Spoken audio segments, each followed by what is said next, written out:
cuba mula apabila rekod ini dia bermula nanti.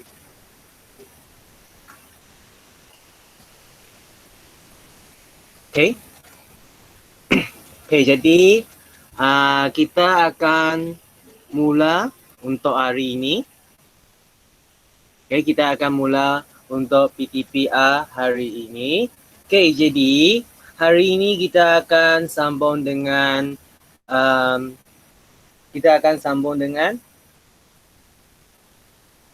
sistem pembiakan manusia. Okay, Eurition, selamat datang. Lihat kepada buku teks kamu pada muka surat 100. Kalau dapat buka buku teks kamu pada muka surat 100. Hari ini kita akan sambung lagi dengan sistem pembiakan manusia. Kita lihat kepada yang seterusnya. Kerana hari itu kita telah belajar, kita telah nampak, telah belajar tentang sistem pembiakan lelaki dan sistem pembiakan perempuan. Okey, jadi hari ini kita akan sambung dengan perubahan fizikal. Perubahan fizikal. Okey. Okey, perubahan fizikal yang berlaku ketika aki balik. Aki balik. Okey, jadi dekat sini kita lihat. Aki balik bermaksud peringkat permulaan sistem pembiakan menjadi matan dan menghasilkan sel pembiakan. Sel pembiakan dekat sini adalah maksudnya apa? Sel pembiakan dekat sini maksudnya adalah apabila lelaki dia dapat menghasilkan sperm dan apabila perempuannya dia sudah dapat menghasilkan ovum. Okey. Remaja yang telah aki balik akan mengalami pertubuhan dan perkembangan yang banyak sama ada dari segi emosi, fizikal maupun fisiologi. Jadi ini adalah perkara-perkara yang kamu sedang alami. Kamu sedang alami lah. Kalau kita lihat gambar ini. Okay. Okay, di sini dia kata, lihat foto ini, abang sudah banyak berubah. Bagaimanakah agar rupa saya apabila saya besar nanti? Abangnya cakap, saya lihat nanti. Kita lihat nanti apabila adik sudah aki balik, mesti adik juga akan kelihatan berbeza. Kita akan mengalami perubahan pada tubuh badan apabila sudah aki balik. Jadi ini adalah perubahan-perubahan kamu lah. Jadi biasanya belajar perempuan akan mengalami aki balik yang lebih awal lah. Mungkin pada umur 10, 11, 12. Okay, starting pada sekolah rendah. Lelakinya biasanya starting umur 12, 13, 14 macam tu lah. Ini adalah akan berbeza mengikut individu sendiri nantilah. Okay. Okay, jadi kita lihat lagi untuk yang seterusnya. Kita lihat. Okay, umur lelaki ketika mencapai aki balik akan lebih kurang 14 hingga 17 tahun. Manakala perempuan pula lebih awal daripada lelaki, iaitu antara 10 hingga 12 tahun. Apakah perubahan yang berlaku pada lelaki dan perempuan apabila mencapai aki balik? Jadi dekat sini selalunya satu perkara yang kita nampak sangat-sangat jelasnya adalah ketinggian. Masa darjah 4, darjah 5, darjah 6 masa sekolah rendah, kita selalunya akan nampak pelajar murid perempuan tu dia akan lebih tinggi daripada murid lelaki. Ini adalah yang selalunya yang kita akan nampak. Okay, jadi dekat sini kita lihat macam mana perubahan untuk lelaki. Macam mana perubahan untuk lelaki. Okay, daripada segi luaran, suara, peti suara iaitu laris larynx membesar. Okay, dia akan membesar iaitu dia ada yang selalunya kita katakan Eden apple lah. Satu biji dekat kerongkong sana. Suaranya akan menjadi garau. Suaranya akan menjadi garau. Okay, lepas tu badannya akan ada misai, ada janggut, akan mula bertumpul lah. Okay, bulu tumpul di muka, iaitu misai dengan janggut. Ketiak dengan dada lah. Dada sini dia akan mula ada bulu. Okay. Kalau untuk perempuan, buah dada akan membesar. Okay. Punggung mula padat dan lebar. Okay. Dan bulu tumbuh di bahagian ketiak. Semua ini, perubahan ini adalah kesediaan sesuatu badan kita untuk kita boleh untuk membiarkan suatu hari nanti. Okay? Terutamanya untuk perempuan lah. Buat dadanya membesarnya supaya lain kali dia boleh menyusu bayi dia. Punggungnya akan padat dan lebarnya adalah untuk supaya satu hari nanti bila dia akan melahir anak lah. Dekat sini. Okay. Kalau bahagian yang perubahan tentang dalaman tu, untuk lelaki, tetis akan menghasilkan sperma dan hormon seks. Hormon seks ni yang menyebabkan semua suara badan lelaki berubah lah. Okay. Bulu tumbuh di bahagian sulit lah. Zakar dan skrotum mula membesar. Zakar dan skrotum iaitu kalau kita lihatlah zakar dan skrotum dekat mana? Ini zakar dan skrotum iaitu inilah dia akan mula besar. Ini akan besar lah untuk lelaki.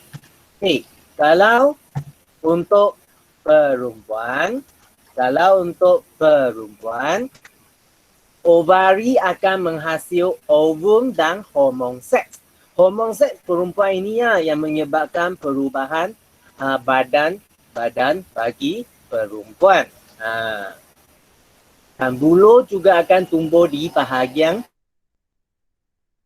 sulit. Dan satu lagi yang sangat ketara yang perempuan boleh rasanya adalah dia sudah akan ada kitaran haid. Dan iaitu hampirlah setiap bulan dia akan datang sekali. Ataupun kita katalah dengan bahasa-bahasanya adalah kita katakan mereka akan berdarah satu kali sebulan. Masanya kira-kira 4 hingga 7 hari. Okay, jadi ingat lelaki, perempuan, mak, terutamanya mak anda bukan senang. Tiap-tiap bulan kena datang. Dan adik perempuan dengan kakak kamu juga sama.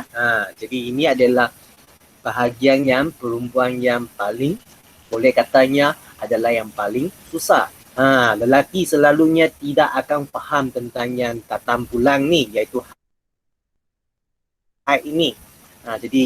Jadi kalau boleh, kamu mestilah tahu menghormati perempuan. Okay? Kita tidak tahu berapa susah mereka. Kenapa? Kerana setiap kali mereka datang haid, mereka mungkin akan sakit dekat bahagian abdomen, iaitu perut sana. Jadi bukan sesuatu yang mudah. Ada yang mereka yang sangat sakit sehingga kena makan ubat penahan sakit.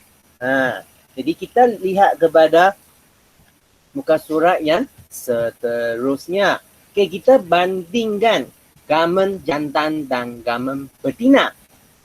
Okay, perbandingan gamen jantan dan gamen betina. Okay, Elvin Ling, apa masalah? Elvin Ling?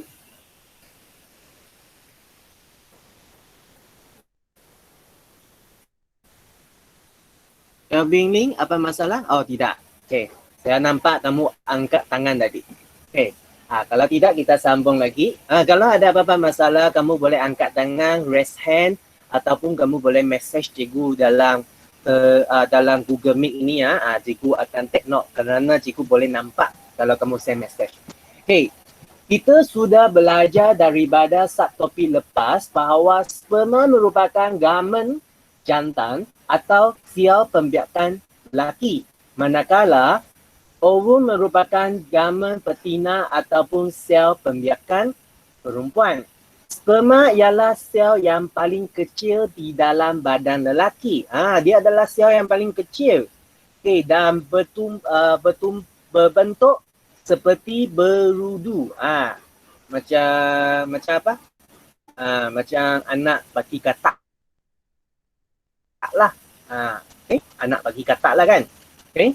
Okay, ovum pula adalah sel yang terbesar dalam badan perempuan. Raja 4.12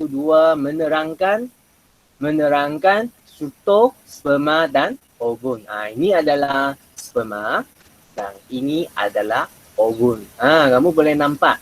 Okay, bagi sperma ini adalah bahagian kepalanya. Kamu nampak kepalanya tajam kan? Okay, sebenarnya kenapa kepalanya kena tajam ni? Kerana supaya dia boleh masuk ke dalam ovum.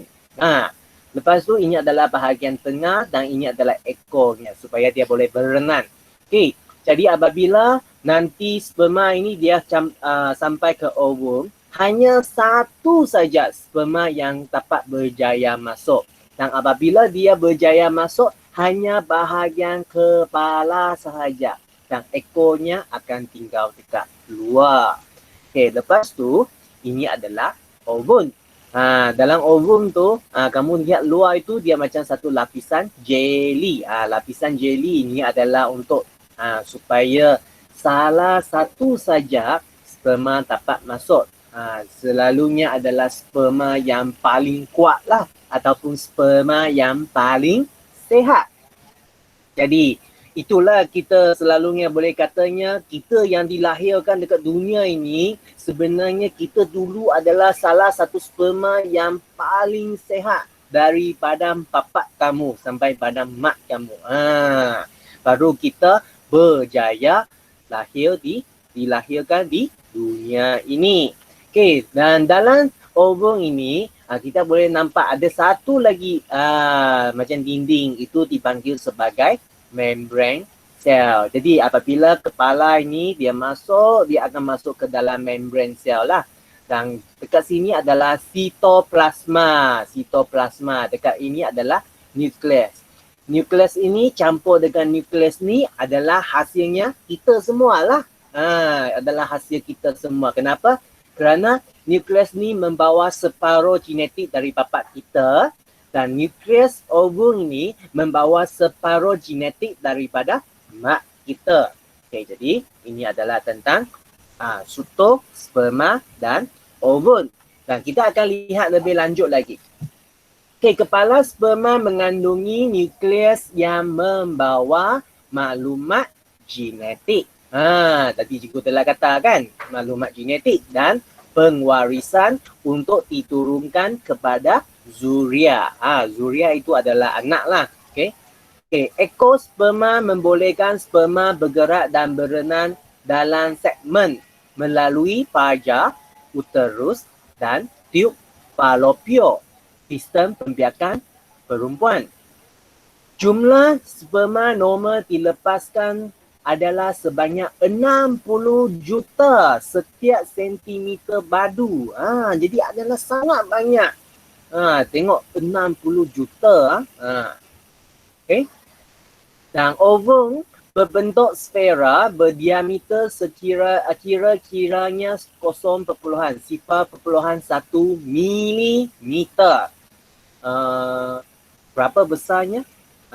Macam sebesarnya rambut kita lah. Macam rambut kita. Bulat macam rambut kita itu. Besar tak? Sebenarnya tangan kita dapat pegang, hanya kita tak nampak sangat saja. Okay. Nukleus ovum mengandungi maklumat genetik dan pengwarisan untuk diturunkan kepada zuria anak. Ovum tidak boleh bergerak sendiri. Dia tidak dapat bergerak sendiri. Bilangan ovum yang dihasilnya biasanya hanya satu setiap bulan bagi perempuan normal. Biasanya adalah satu saja yang akan dihasilkan. Kalau dia hasilkan dua, dia akan mungkin akan ada kembar lah. Ada kembar. Kalau tiga, bermaksudnya ada tiga lah. Okay. Jadi ini raja yang berikut menunjukkan perbandingan antara sperma dengan ovum. Okay. Antara sperma dengan ovum. Okay, jadi kita boleh nampak dekat sperma dengan ovum ni ada dua yang sama. Ada dua yang sama.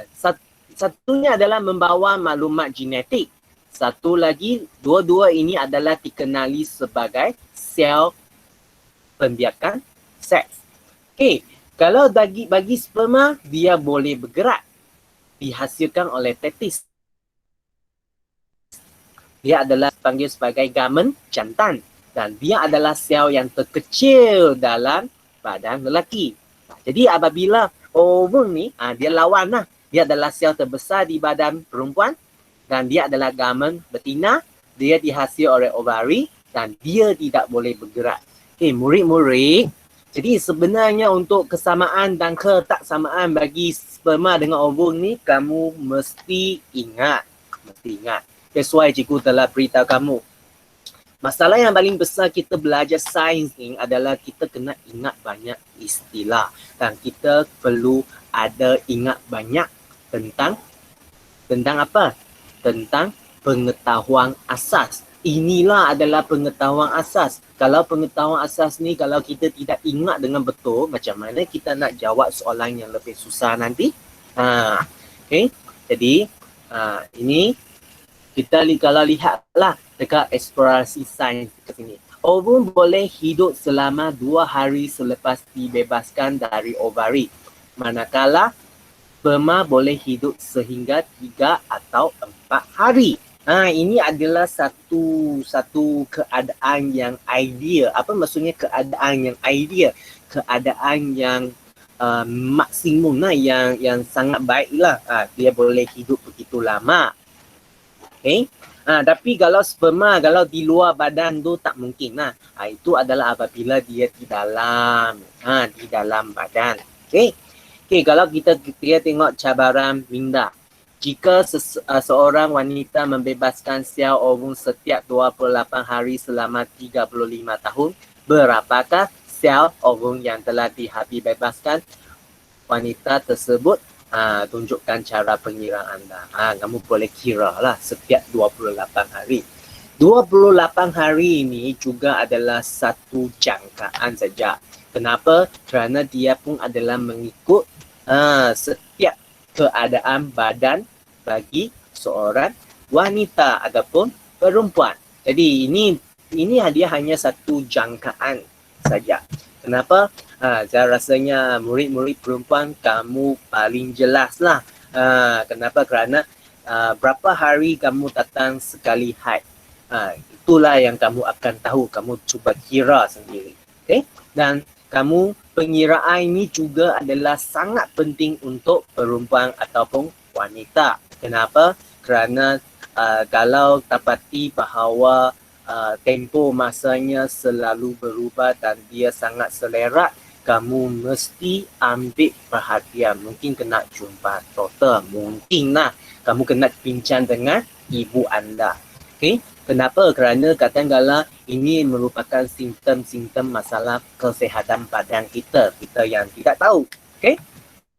Jadi kita telah habiskan untuk bahagian sel pembiakan, sistem pembiakan manusia. Okay, jadi sekarang cikgu bawa kamu lihat pergi kepada buku kerja dahulu. Nanti kita akan sambung lagi kepada kitaran haid. Kita akan sambung lagi ya. Jadi sekarang cikgu nak kamu buka buku kerja kamu. Buka buku kerja kamu kepada muka surat 646. Okay, muka surat 46. Ini muka surat ini. Okay. Okay, cikgu sepintas lalulah. Kenapa? Kerana semua jawapan ini ada dalam buku teks tadi sudah kan? Di sini soalan pertama yang kamu perlu jawab nantilah. Okay. labelkan gamen jantan dan gamen betina. Kamu mesti labelkan dengan nama inilah. Okay, dalam buku teks ada sudah. Cikgu tidak akan terangkan lagi. Okay, gamen jantan ni namanya adalah apa? Gamen betina ini namanya adalah apa? Tapi di sini tak ada. Ini hanya untuk jawab sini sahaja. Okay? Okay? Ini hanya untuk menjawab sini sahaja. Okay, lepas tu bandingkan ovum dengan sperma. Kamu kena bandingkan. Okay, yang bawah ini semua adalah bahasa English. Bawah sini adalah bahasa English. Kamu hanya lihat yang atas ini saja. Atas ini saja. Kamu lihat atas ini saja. Okay, di sini dia bukan saja suruh kamu apa? Tulislah. Tulis gamen apa. Dia sudah ada bagi perkataan-perkataan yang berkaitan. Jadi kamu hanya sambung saja. Sistem pembiakan, sel pembiakan apa? Sel pembiakan seks. Ini adalah seperti gambar raja dalam buku teks tadi. Kita lihat pergi kepada soalan ketiga. Kenal pasti perubahan yang berlaku pada lelaki L. Perempuan P semasa aki balik. Jadi ini pun ada kan dalam tadi kan. Jadi pertubuhan misai dan jangkung lelaki ke perempuan? Perempuan? Salah. Adalah lelaki. Kalau lelaki kamu tulis L lah. Kalau perempuan kamu tulis P. Kita lihat dalam bahasa bahasa Melayu. Okay? Jadi kita sekarang cikgu bagi kamu rehat 1 minit. Cikgu ambil kehadiran yang baru masuk.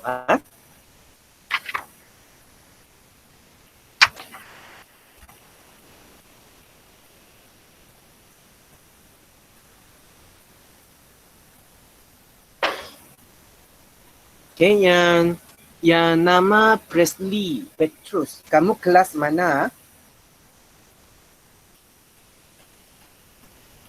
Okay, yang nama Presley Petrus, ini adalah akaun kamu kan? Kalau dapat kamu kamu dari satu mawar. Okay.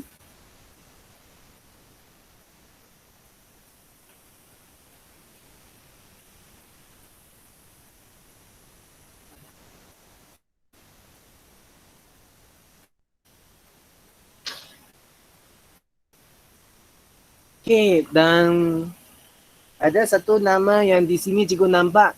Yan Ting Ting. Apa nama kamu? Apa nama kamu dalam bahasa English? Okay, kamu boleh tulis. Dan mana kelas kamu? Kepada cikgu dalam message.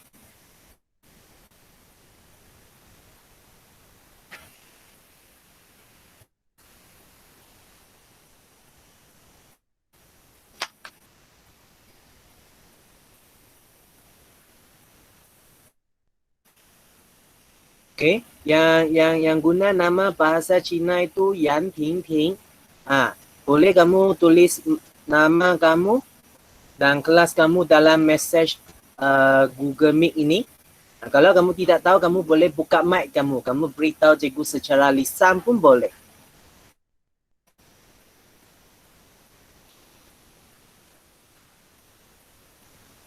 Kalau tidak dapat, nanti kamu lepas kelas, kamu PM cikgu lah, message cikgu secara personal.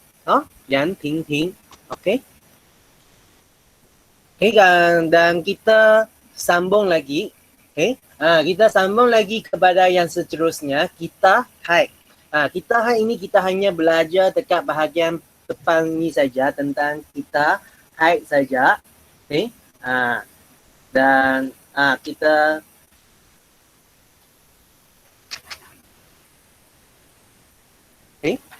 kita hide. Okay, jadi kita lihat dekat sini. Perempuan akan mula mengalami haid apabila mencapai aki balik. Haid merupakan tanda bermulanya kita haid bagi setiap perempuan. Haid ialah peluluhan lapisan dinding uterus dan darah yang mengalir melalui fajar. Kita haid pula merujuk kepada satu siri perubahan. Satu siri perubahan. Satu siri perubahan apa? Satu siri perubahan yang berlaku pada dinding uterus dan ovari. Kita haid juga melibatkan pembentukan dan pembebasan telur yang matang. Telur yang matang ini kita panggil dia sebagai ovum. Ovum. Jadi kita haid dikawal oleh otak dan sistem endokrin. Jadi yang membebas hormon. Perempuan normal mengalami kita haid kira-kira 28 hari dan berbeza-beza mengikut individu. Terdapat beberapa faktor yang mempengaruhi kita haid seperti pengambilan nutrien, itu makanan kamu lah. Apa yang kamu makan dia akan mempengaruhi, dan juga perubahan badan secara mendadak. Mungkin kita makan terlalu banyak, kita gemuk, ataupun kita tiba-tiba kita kurus mendadak, juga akan mempengaruhi kita haid. Perubahan emosi, tekanan mental. Jadi ini adalah selalunya yang perempuan yang akan mengalami. Kalau ada perubahan emosi ataupun tekanan mental, kadang-kadang kita haid mereka juga akan berubah. Raja 4:14 menunjukkan fasa-fasa dalam kita haid. Jadi sebelum kita lihat kepada ini, kita lihat dekat sini, eksplorasi sains. Haid seorang perempuan akan berhenti apabila sudah putus haid atau menopause, iaitu pada umur 48 hingga 55 tahun. Biasanya lah antara umur ini. Jadi ada yang mak kamu sudah sampai umur 55 tahun, mungkin mereka sudah henti. Tapi juga ada yang mereka henti pada umur 60 tahun. Itu adalah yang sangat-sangat jarang. Jadi kita lihat kepada raja ini, raja haid ini. Ini hanya sebagai satu apa? Dia hanya sebagai satu rujukan kepada kita. Dia tak boleh katanya dia mesti akan berlaku seperti raja ini. Selalunya kita kiranya mula satu hari yang pertamanya adalah apabila perempuan tu ataupun wanita itu dia mendatang haid yang berdarah lah. Itu kita kira hari pertama. Jadi fasa haid ini biasanya adalah 4 hingga 7 hari. Biasanya di sini mereka kiranya 5 hari lah. Jadi 5 hari fasa haid. Jadi fasa haid ini juga adalah sangat penting. Kalau perempuan, kalau haid kamu terlalu pendek 1 hari saja ataupun 2 hari saja, ataupun terlalu panjang sampai lepas 7 hari masih ada, kamu mesti rujuk dengan ibu anda lah ataupun orang tua dekat rumah anda, terutamanya perempuan. Ataupun kalau dapat pergi jumpa doktor. Lepas tu fasa pemulihan lapisan uterus. Mana uterus? Inilah. Apabila datang haid ini adalah bahagian uterus ini, darah dia adalah daripada sini, dia akan keluar melalui fajar. Apabila sudah habis keluar, 6 hingga 11 hari itu adalah fasa pemulihan lapisan uterus. Jadi dia akan sembuhlah pemulihan. Jadi apabila sampai fasa yang ketiga, iaitu fasa subuh,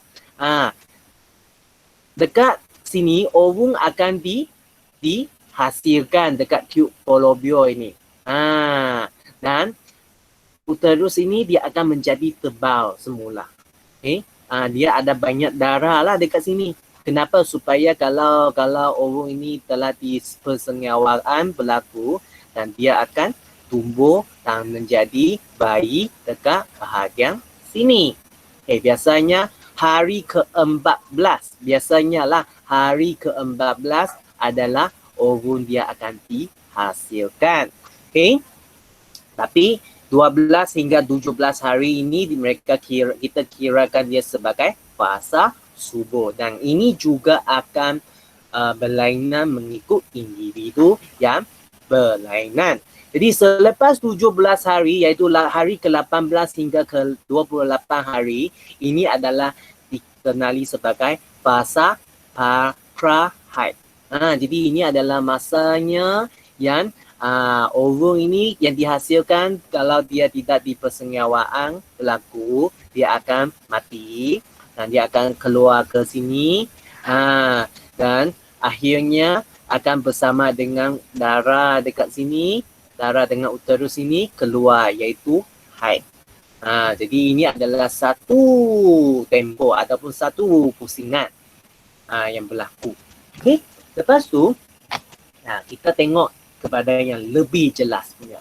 Okey, kata tadi kan hari pertama hingga hari kelima. Lapisan dinding uterus, sarung darah dan ovum yang tidak tersenyawa terluluh dan disingkirkan daripada apabila haid bermula. Jadi lapisan uterus terurai dan mengalir keluar. Jadi ini akan terurai lah mengalir keluar. Okey, jadi itulah tentang haid bagi perempuan. Okey, lepas tu 6 ke 11 hari adalah fasa pemulihan. Dinding uterus mula dibina semula dan menebal. Okey, salur darah pada dinding uterus mula terbentuk dan bersedia untuk menerima penempelan sel yang telah disenyawakan. Jadi ini adalah di sini lapisan uterus. Dia sudah mengalir keluar kan. Jadi dia akan mula menebal semula. Untuk persediaan. Lepas tu hari ke-11 hingga ke-17 dipanggil sebagai fasa subuh tadi. Ovum akan dibebaskan dari ovari pada hari ke-14 kitaran haid, iaitu pengovulan. Okey, dia akan dihasilkan. Ovari. Ini ovari ya. Ini adalah ovari ya. Murid-murid. Okay, dinding uterus dan sarung darah terus berkembang. Ini adalah terus berkembang. Okay, kenapa? Supaya untuk menghasilkan tempat yang sesuai. Okay, jika apa? Jika ada sperma, persenyawaan mungkin berlaku. Jadi apabila persenyawaan berlaku, ini adalah bersedia untuk bayi yang baru inilah. Okay. Kalau tidak berlaku, hari ke-18 hingga ke-28 adalah fasa pra-haid. Dinding uterus akan terus menebal lagi. Dia akan tebal lagi daripada fasa subuh ini. Kenapa? Kerana kalau di sini persenyawaan telah berlaku, dia akan dekat badan dinding ini untuk besar. Okay? Jadi itulah kenapa dia akan terus menebal dan dia di sini adalah banyak kaya dengan salur darah untuk apa? Untuk fetus iaitu bayi. Penempelan embrion yang akan terjadi di dinding uterus. Embrion adalah apabila ovum ini telah dipersenyawakan. Dia panggil sebagai embrion. Jadi kita haid akan berulang semula sekiranya persenyawaan tidak berlaku. Apabila tidak berlaku, dia akan balik kepada fasa haid. Dan ini akan berulang setiap bulan. Okay, dia akan berulang setiap bulan. Okay. Jadi kita lihat lagi untuk yang seterusnya. Okay. Okay, jadi ini adalah sangat penting untuk murid-murid perempuan. Kamu mesti jelas. Tapi lelaki pun mesti tahu. Kenapa? Kerana kamu kena sayang isteri kamu satu hari nanti dan kamu kena faham dengan perempuan mak kamu, kakak kamu, adik perempuan kamu juga. Okay? Penjagaan kebersihan diri semasa haid adalah sangat penting bagi memastikan sistem pembiakan tidak dijangkiti oleh mikroorganisma seperti bakteria, virus dan kulat. Okey, apakah cara dan kepentingan mengurus diri semasa haid? Raja 4.16 menerangkan cara-cara penjagaan kebersihan diri semasa haid dan kepentingan dia. Okey, mula-mula kita lihat yang gambar raja yang pertama. Yang pertama, semasa haid, wanita perlu sentiasa menukar tuala wanita 3 hingga 4 kali sehari untuk menghindari jangkitan bakteria dan virus yang boleh menyebabkan jangkitan saluran kencing. Tempat yang pertama bahaya bagi wanita iaitu ataupun perempuan adalah tentang saluran kencing. Kalau kamu tidak jaga dengan baik, kamu mungkin akan menyebabkan jangkitan saluran kencing. Okay, yang kedua, wanita haid digalakkan mandi lebih kerap untuk membersihkan tubuh badan. Menjaga kebersihan tubuh badan adalah sangat-sangat penting. Okay? Jadi ini adalah dua yang sangat penting. Selain itu, apa lagi? Apakah yang akan berlaku sekiranya seseorang perempuan itu mengalami kita haid yang tidak stabil? Apa maksudnya kita haid yang tidak stabil?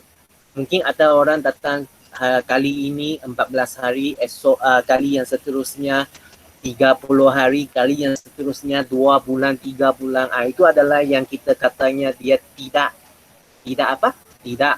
stabil. Okay. Jadi, kita haid yang tidak stabil merujukan kepada seseorang wanita itu tidak mengalami haid pada setiap bulan. Kita haid yang terlalu panjang atau terlalu pendek dan fasa haid yang melebihi 15 hari.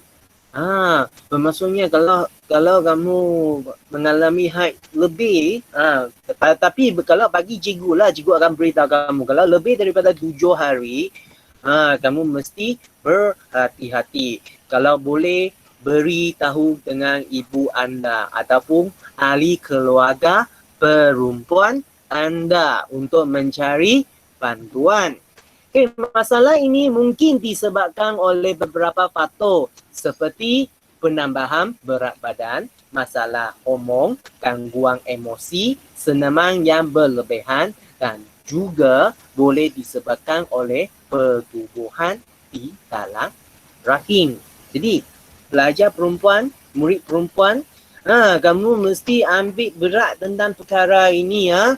Kenapa? Kerana terutamanya apabila ada satu ketumbuhan di dalam rahim, kadang-kala dia boleh membawa maut juga. Jadi, cikgu harap kamu mesti alert dengan perkara-perkara yang sebegini. Okay?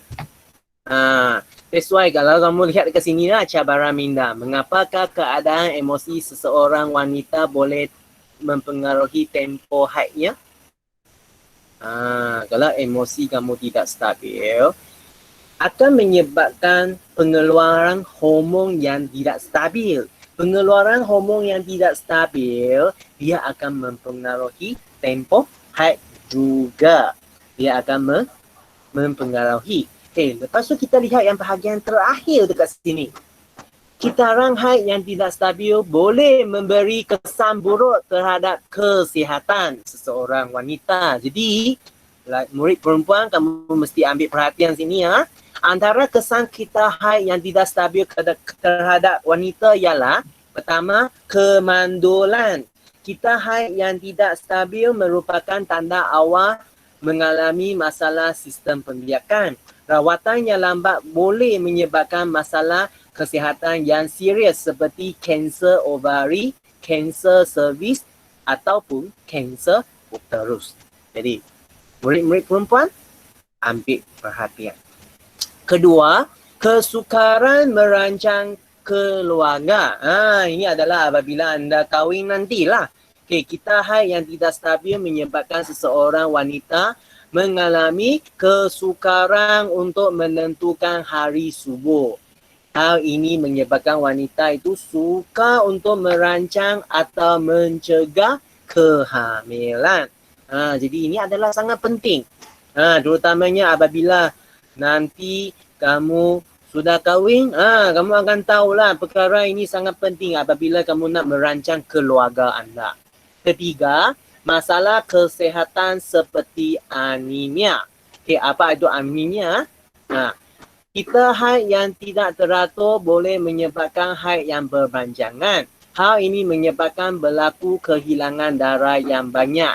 Yang kehilangan darah yang banyak ini boleh kita katanya adalah sejenis anemia lah. Tubuh badan akan menjadi lemah dan mudah pengsan. Jadi kita ini adalah bahagian-bahagian yang kamu mesti ambil perhatian. Okay, jadi kita sampai sini sahaja. Dan kita sambung kepada buku kerja anda. Okay, buku kerja anda muka surat 47. Muka surat 47. Okay, ini juga adalah muka surat yang kamu kena jawab, kena buat, iaitu okay, kita lihat sama-sama. Cikgu tidak akan bagi jawapan terlalu banyak kerana semua ada dalam buku teks anda. Cikgu hanya baca dan memberi kamu hints lah kepada yang perlu. Okay? Okay, jadi dekat sini, apa masuk haid? Apa masuk haid? Adalah apa? Lapisan dinding uterus. Apa lapisan dinding uterus akan terjadi?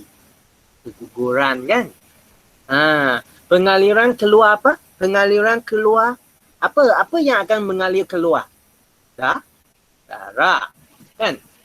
Lepas tu ketiga, lengkapkan peta alir tentang kita haid yang menyatakan fasa-fasa.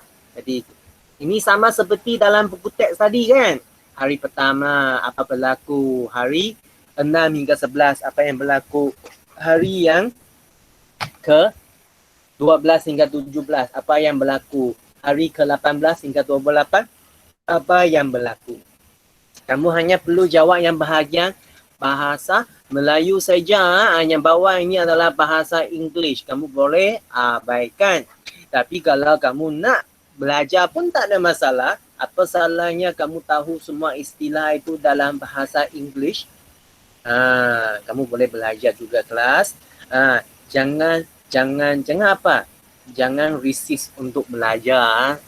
Kita mesti banyak belajar. Okay? Dan di sini juga P. P adalah mana? Mana adalah P? Fasa P. Fasa P adalah apa? Fasa Q, fasa A, fasa X. P, Q, A, X. Adalah fasa apa? Tadi kita telah belajar kan? Jadi untuk murid-murid kita habis pada sini hari ini dan cikgu harap kamu siapkan muka surat 46 dengan 47 dan ambil gambar, hantar. Kalau dapat hantar dalam Google Classroom. Kalau tidak dapat kamu boleh hantar dalam grup Telegram ataupun kamu boleh hantar secara personal dalam Telegram atau WhatsApp. Kalau ada apa-apa masalah sila tanya cikgu. Okay? Walaupun cikgu belum lagi buat checklist yang siapa sudah hantar kerja, tapi sekali lagi cikgu kena ingat, kamu mesti siapkan kerja kamu dan ambil gambar dan hantar kepada cikgu. Dan masa minggu depan nanti, minggu depan mula cuti, cikgu akan bagi semua jawapan untuk latihan yang cikgu pernah bagi untuk kamu buat pembetulan. Itu adalah kerja cuti nantilah. Sangat mudah saja. Jadi kalau ada apa-apa masalah sila ingat, kamu boleh message kepada cikgu untuk tanya. Okay? Jangan malu kerana itu adalah masa depan anda. Jadi kita sampai sini saja hari ini. Okay, bye-bye. Kita jumpa lagi hari Khamis. Okay, kamu boleh keluar sekarang. Okay, terima kasih.